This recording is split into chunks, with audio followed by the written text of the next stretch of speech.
we are just a week away from perhaps our most socially interactive holiday, Halloween, where thousands of kids go door to door for candy while thousands of their parents put on a costume and head out to party.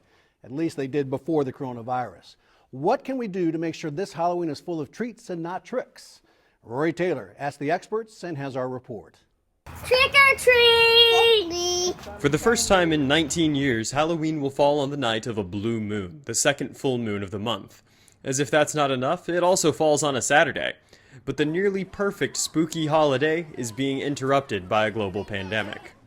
The CDC as well as other organizations are worried about infections continuing to rise, as well as what that means about potential carriers with little to no symptoms going door to door. One of the nice things is that trick-or-treating is usually an outdoor activity, but the other side of that is that people are often, because of it's getting colder, are often clumped together in groups.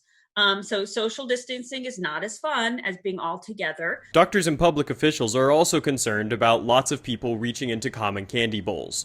To keep people informed, the CDC has released some guidelines outlining which activities pose greater risk. Indoor parties are probably among the most risky. And is particularly haunted houses and things like that, where people are yelling and screaming. And outdoor trick-or-treating is probably a bit less risky because it's outdoors. But again, with the caveat of people should be wearing masks, and plastic costume masks don't count. They should probably be wearing cloth masks. In fact, the CDC recommendations caution that wearing a plastic mask over a normal face mask could obscure airflow, and recommend wearing a simple Halloween-themed cloth mask, like these. Mask sales have definitely increased to a degree. We're seeing a lot of people that are wanting to wear the wearable regular masks like you see everybody out in the stores wearing, but there's quite a bit of people that are also purchasing full latex masks. But the biggest increase in sales isn't in masks and costumes. We're seeing a lot of people coming in and buying pumpkins and home decor. A lot of people are starting to dress up their homes and spaces rather themselves for going out and partying this Halloween. I will say that we've broke numbers this year. It's been a record number for us with pumpkin sales for the Halloween Warehouse OKC.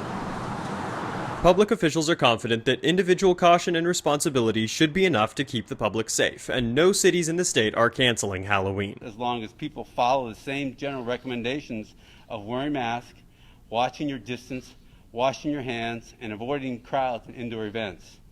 Frankly, to be honest, I can't think of a better opportunity to have some fun while wearing a mask and keeping your space outdoors. Many cities are offering alternatives to traditional trick-or-treating and community-based events. We wanted to have an alternative for our Midwest City residents. So this year we're doing an event called Trick or Trail, where residents will be able to drive through, and then their children can hold their bag out the window, and we'll have different tables, and they'll be decorated. Kids can drive through with their families, roll down their window, hold out their little goodie bag, and they get it filled up. It's so easy, you don't even have to walk. It's the most convenient of Halloween events.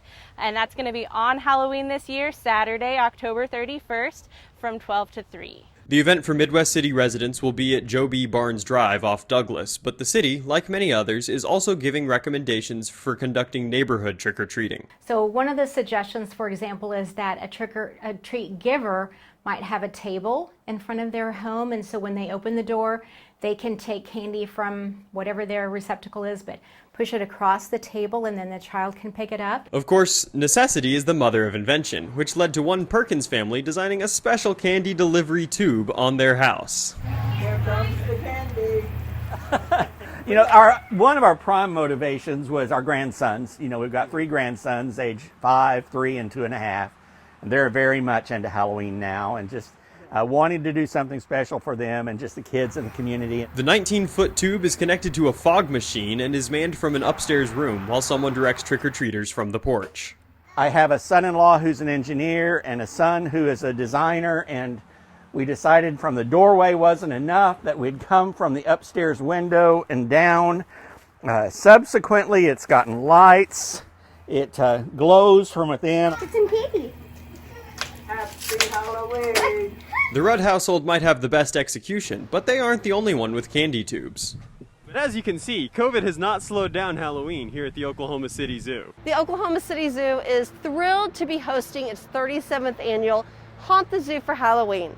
This is our annual trick-or-treating and Halloween celebration hosted here at the Oklahoma City Zoo, and we're bringing it back with more treats, extended dates, and some new methods in place to make it a safe experience for everyone involved. Treat stations are set up across the zoo with masked volunteers in an outdoor setting to make the event as safe as possible. And who knows, maybe you won't be the only one who gets a treat.